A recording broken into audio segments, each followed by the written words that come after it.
Ryan Garcia versus Fortuna. What a good fight. It was a great fight. Well, it was good on Ryan Garcia's part anyway. Well, Fortuna couldn't get to the bark because of them branches, man. Let's be real. I mean, he didn't have a way to get past that speed of them jabs, them straight right hands. I mean, he couldn't get inside, and that was the downplay. And you get picked apart trying to get inside so much that you just definitely just fall apart, and you take that punishment. I expected a better fight for Fortuna. You know what I'm saying? I thought his experience would play a big factor in the fight, but it didn't. Ryan's speed and everything, and maybe at that weight, you know, it played a big factor in him losing. He just couldn't touch him really. He tried to get rough and rugged and mix it up a bit, but it didn't work. Far as him wanting Tank at 140, stop it. Stop it. Tank been to 140 once against Barrios. And he had some issues then, but he made it work. He got in there, got to the bark despite the branches, and, you know, took him out. Now Ryan keep on hollering this Tank shit, this Tank shit. Go down to 135 where you was supposed to fight him at the first place. Now you want him to come. Ryan has no bargaining chips. You don't have a title. All you got is social media, bruh. That's it. All you got is social media. You trying to call all these shots. I don't know if Oscar's putting this in your head or whatever.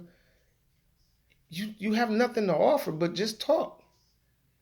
These fighters are getting too much behind the microphone and not in the ring. Face some real opposition. You know what I'm saying? Face some real opposition before you start asking for this money. You was Devin's mandatory. You didn't take that fight. All of a sudden, you got mental issues. Stop capping, man. It's like this shit turning into WWE. These fighters are talking too much and they're not fighting. Fuck the talk, fight. I just wish he had stopped boxing altogether, in my personal opinion, because it's not good for the sport. It's not good for the sport at all. It's really bad. Now, if the fight, I believe in talking shit when the fight is made. And yeah, and then the opponent's talking about what I'm gonna do and all that. Yeah, I believe in talking shit then. But if the fight not made, stop talking shit about what you gonna do and what you can do. Make the fight, and then we can see if you can back up your words after that. But all that pre-talk fight hype trying to sell the fight, it's the same shit Rolly doing. You know what I'm saying? Now he want Errol Spence. Man, just shut the fuck up. You'd have made a nice chunk of change, got a little bit of money for yourself from the Tank fight. But stop, man. It's not going to get you into fights. You're going to just become a clown in the sport, which you already are. But y'all need to stop talking so damn much and start fighting. Now, if I was Tank, I wouldn't take that fight at 140. Ryan already got the advantages. You give him a bigger weight advantage. For what? You got more to lose than he got to lose. Ryan ain't got shit to lose and everything to gain. And he don't even want your title. He want to beat you for popularity reasons. He don't want the title. He just want to say, I'm the first one to beat Tank.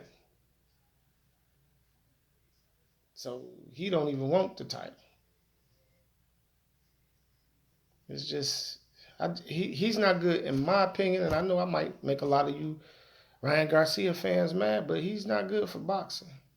He talked too much. He he's for followings. He's for social media, not the hardcore fight fans that really want to see real fighters put in that work. That's how I feel. So, all you Ryan Garcia fans out there, put him in against somebody that's real. And if you want to do that, let him fight Tio on Tio comeback. I think that'd be a good matchup. Him and Tiafimo, at 140. Or even Ramirez, Josh Taylor. Put him in with some of them champions, the former champions, and see what he do before you start asking for the cash cow. But if you want to be at 140, stay at 140 and fight those guys. But if you want Tank, come back down to where he's comfortable at. He's the champ. Why would he make unnecessary risk and adjustments to add on more weight to where you already have the advantage as far as height and reach? Now you're going to have the weight advantage too once you rehydrate. I mean, come on, man. Let's keep it real. Oscar, get out that man's ear. Because at first he wasn't rocking with you. Y'all, I don't understand what's going on. They got a rocky relationship. First he wasn't fucking with Oscar no more. Then he re-signed back with Oscar. Oscar made him happy. I mean, think about this. Canelo and Ryan both had differences with Oscar De La Hoya. Or Golden Boy for that matter. So what's really going on with Golden Boy? Are they not paying their fighters right? Or are they or they're not, the business is not done correctly? Something's going on with Golden Boy. We don't know. But how can him and Canelo was like bosom buddies at a point in time. I don't know exactly what went down to make them separate and go different ways, but they was bosom buddies at a point in time. Then him and Ryan Garcia had a clash, and I don't know what's going on with Golden Boy. This deserves some investigation. But anyway, I mean, Ryan Garcia, you did your thing that night. Against a wily veteran like Fortuna, but you're supposed to do that. You had the advantages.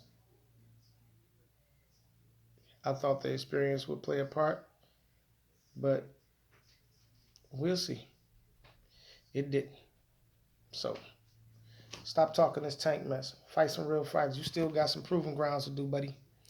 You got to prove something to me. Because right now you ain't proving shit, but you was a good talker. And that's it. Raw and real, baby. Peace.